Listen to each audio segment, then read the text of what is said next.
Pernahkah kamu membayangkan sebuah dunia di mana manusia tidak pernah ada? Hutan akan tetap lebat, sungai juga akan tetap bersih, dan satwa liar akan hidup tanpa ancaman. Namun,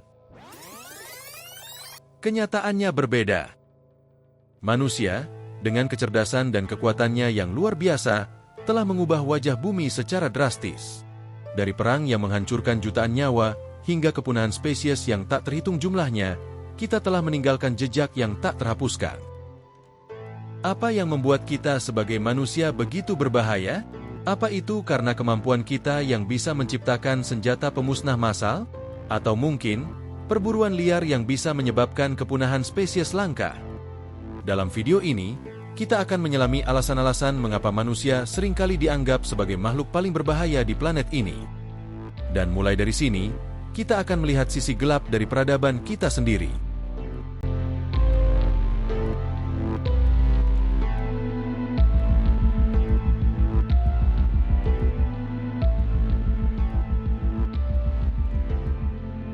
Bagaimana bisa manusia dengan pemikirannya bisa membuat senjata yang dapat membunuh ribuan nyawa atau bahkan jutaan nyawa untuk spesiesnya sendiri dalam waktu yang sangat singkat? Apa sebenarnya tujuan pembuatan senjata pemusnah massal ini? Kenapa senjata seperti ini harus dibuat kalau hanya akan mengancam kehidupan manusia yang lain di masa depan? Kembali ke masa lalu, tahun 1938 di Berlin, Jerman. Awal mula fisi nuklir ditemukan. Fisi nuklir ini ditemukan oleh Otto Hahn dan Fritz Strassmann, dan juga kontribusi teoritis Lise Meitner. Penemuan ini merupakan hasil dari eksperimen di Institut Kaiser Wilhelm untuk Kimia, Berlin, Jerman. Dan penemuan ini menjadi dasar dari pengembangan senjata nuklir di masa depan. Lalu pada tahun 1939, Jerman Nazi mulai mencoba mengembangkannya, dan memulai penelitiannya tentang potensi militer dari energi nuklir di bawah kepemimpinan Adolf Hitler. Namun hasilnya, mereka tidak berhasil untuk mengembangkan senjata nuklir tersebut sebelum berakhirnya Perang Dunia Kedua. Singkat cerita, Amerika Serikat pada tahun 1942 memulai sebuah proyek yang diberi nama Manhattan. Proyek ini adalah sebuah respon dari kekhawatiran Amerika Serikat terhadap Jerman Nazi dan negara lainnya yang mungkin pada saat itu akan mengembangkan senjata nuklir lebih dulu. Lalu proyek ini berhasil mengembangkan senjata nuklir yang diuji coba pertama kali di Alamogordo, New Mexico, Amerika Serikat, dengan kode uji coba yang diberi nama Trinity Test pada Juli tahun 1945.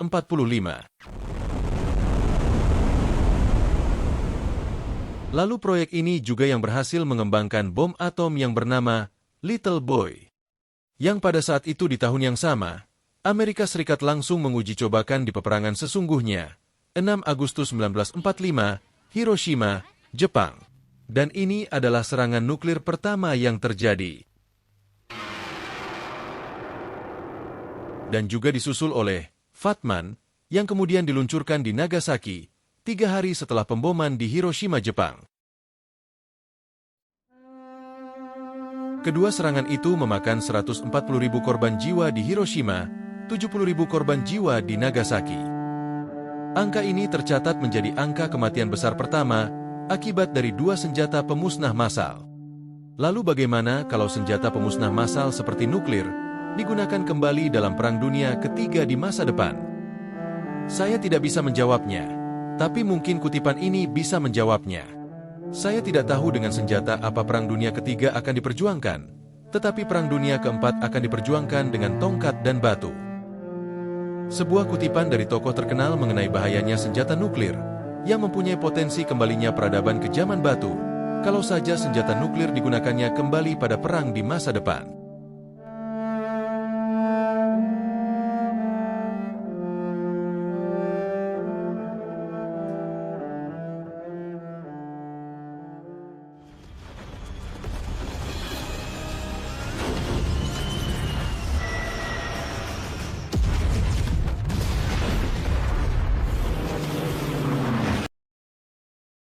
Perang Dunia Kedua adalah perang terbesar yang pernah terjadi pada sejarah umat manusia.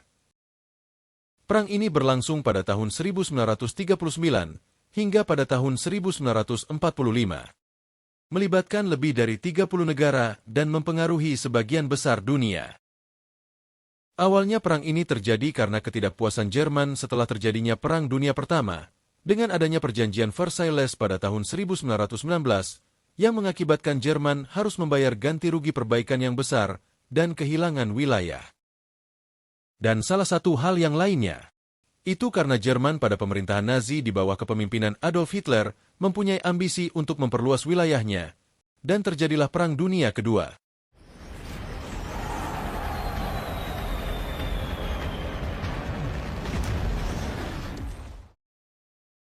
1 September 1939, perang ini dimulai dari invasi Jerman ke Polandia. Dan invasi ini memicu deklarasi perang oleh Inggris dan Prancis terhadap Jerman pada 3 September 1939. Dan peristiwa Perang Dunia Kedua ini diperkirakan memakan korban 70-85 juta jiwa. Di antara lain terjadi akibat terbunuh di medan perang, tewas akibat luka-luka, atau disebabkan oleh penyebaran penyakit yang datang dari peperangan, dan tidak sedikit juga disebabkan oleh kelaparan yang terjadi karena perang. Peristiwa ini menandai dimulainya mimpi buruk dan petaka bagi seluruh umat manusia di bumi. Pemboman, pembantaian, kelaparan, penyebaran penyakit, dan semua kejahatan lainnya, semuanya terjadi di periode perang ini. Inilah periode kelam dalam sejarah kehidupan umat manusia, dan akan terus tercatat di buku-buku sejarah sebagai peristiwa paling kelam dan paling kejam sepanjang sejarah umat manusia.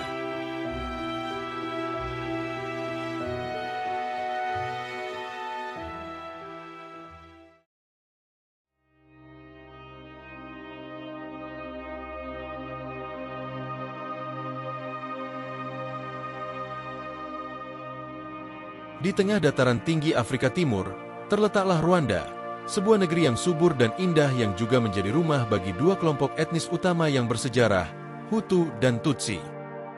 Ketegangan antara kedua kelompok ini telah menyelimuti Rwanda selama berabad-abad, meskipun mereka berbagi budaya yang serupa dan seringkali hidup berdampingan secara damai. Semuanya bermula pada April 1994, ketegangan ini mencapai puncaknya.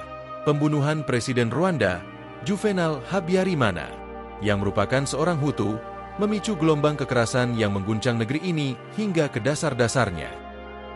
Milisi-milisi Hutu seperti Interahamwe dan Impuzamugambi, yang telah lama mempersiapkan diri untuk saat ini, memulai serangan brutal mereka terhadap orang-orang Tutsi dan Hutu moderat.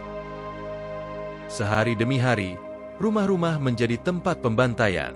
Para tetangga dan bahkan anggota keluarga sendiri terlibat dalam kekerasan yang tak terbayangkan sebelumnya. Senjata tradisional seperti golok digunakan untuk menyiksa dan membunuh secara massal. Tidak ada tempat yang aman bagi mereka yang dicari untuk dibunuh. Dalam waktu singkat, Rwanda tenggelam dalam kekerasan yang tak terkendali. Setiap hari ribuan nyawa melayang dalam kengerian yang tak terbayangkan. Hanya dalam 100 hari, diperkirakan 800.000 hingga 1 juta orang sebagian besar Tutsi dan Hutu moderat kehilangan nyawa mereka. Angka ini menggambarkan skala kekejaman yang luar biasa, yang sulit dipahami oleh siapapun yang tidak pernah melihatnya dengan mata kepala sendiri. Respons internasional terhadap genosida ini lambat dan tidak memadai. Meskipun laporan tentang kekejaman telah tersebar luas, dunia terlihat tidak berdaya dalam menghadapi gelombang pembunuhan massal ini. Pasukan penjaga perdamaian PBB di Rwanda, yang seharusnya melindungi warga sipil, terbukti tidak mampu menanggapi dengan cepat dan efektif. Setelah genosida berakhir, Rwanda ditinggalkan dalam puing-puing. 2 juta orang menjadi pengungsi baik di dalam maupun di luar negeri. Proses rekonsiliasi dan pemulihan nasional yang dimulai setelahnya membutuhkan waktu bertahun-tahun bahkan dekade. Genosida Rwanda mengingatkan kita akan potensi kekejaman yang dapat dilakukan manusia terhadap sesamanya. Ini bukan hanya cerita tentang konflik etnis dan politik yang rumit, tetapi juga sebuah cermin yang menunjukkan pada kita betapa rentannya kemanusiaan terhadap kekerasan dan ekstremisme.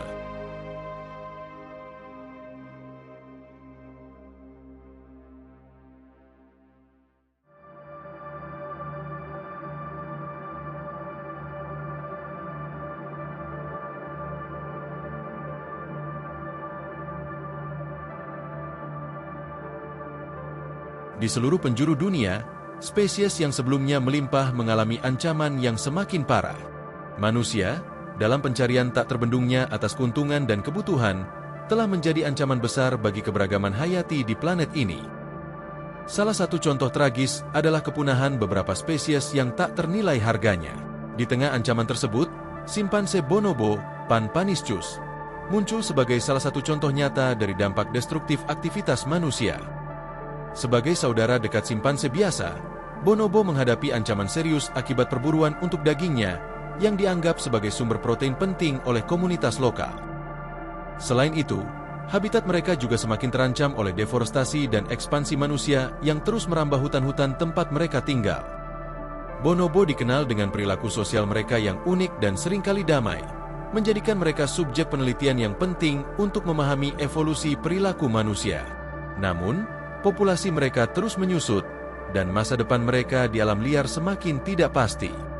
Meskipun ada upaya konservasi yang dilakukan untuk melindungi mereka, nasib bonobo di alam liar masih menjadi tanda tanya besar.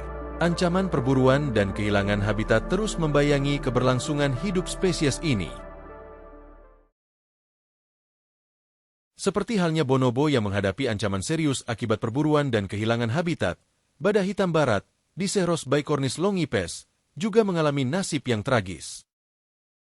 Mereka, yang dulunya menghuni savana di Afrika Tengah, menjadi korban utama perburuan ilegal karena cula mereka yang sangat berharga di pasar internasional. Cula mereka dijual dengan harga tinggi, menjadikan badak ini target yang tidak pernah lepas dari incaran para pemburu. Selain itu, perubahan penggunaan lahan dan perusakan habitat alami mereka juga mempercepat penurunan populasi. Meskipun upaya konservasi dilakukan, penurunan populasi tidak dapat dihentikan. Badak hitam barat terakhir terlihat di alam liar pada awal 2000-an dan dinyatakan punah oleh IUCN pada tahun 2011. Namun sangat disayangkan, nasib tragis ini tidak hanya dialami oleh dua spesies itu saja. Harimau Bali, Panthera tigris balica. Subspesies harimau yang dulunya menghuni Pulau Bali, juga menjadi korban perburuan dan hilangnya habitat akibat pembukaan lahan. Kulit mereka sering dijadikan koleksi dan simbol kemewahan, sementara tulangnya dipercaya bisa digunakan dalam pengobatan tradisional. Semua itu hanya untuk kepuasan hasrat sendiri. Pada awal abad ke-20, jumlah harimau Bali sudah sangat terbatas. Perburuan intensif dan penggundulan hutan menyebabkan populasi mereka menurun drastis. Upaya konservasi pada masa itu sangat terbatas, sehingga populasi harimau ini terus menurun.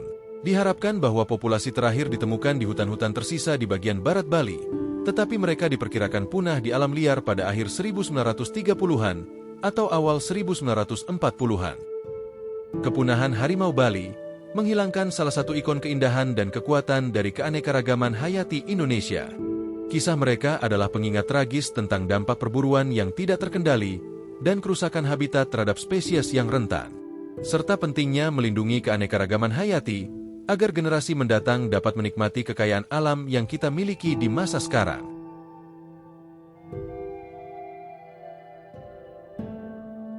Kita telah melihat sisi tergelap dari kemanusiaan kita, dari perang yang menghanguskan ribuan nyawa dalam sekejap, hingga perburuan yang dengan dingin memburu spesies, hingga ke ambang kepunahan. Setiap tindakan kekerasan, setiap hewan yang diburu hingga punah, adalah cermin dari jiwa kita yang tercemar oleh keserakahan dan ketidakpedulian. Dan mungkin, kalau manusia disebut sebagai spesies paling berbahaya yang ada di bumi untuk sesamanya, maupun untuk spesies lain, mungkin itu benar. Hal yang paling menyedihkan di dunia adalah hal yang paling berbahaya juga, yaitu pikiran manusia. Saya pernah mendengar tentang kutipan tersebut, tapi entah saya tidak tahu siapa yang mengatakannya. Yang lebih penting lagi, bagaimana kutipan tersebut sangat amat benar kalau kita menggunakan pikiran kita dengan cara yang salah. Tentu saja kita semua tahu bahwa tindakan manusia itu berawal dari pikirannya sendiri. Bagaimana pendapatmu setelah menonton video ini? Apakah kau setuju kalau manusia disebut sebagai spesies paling berbahaya di bumi, atau kau mungkin memiliki pandangan lain? Tulis di kolom komentar.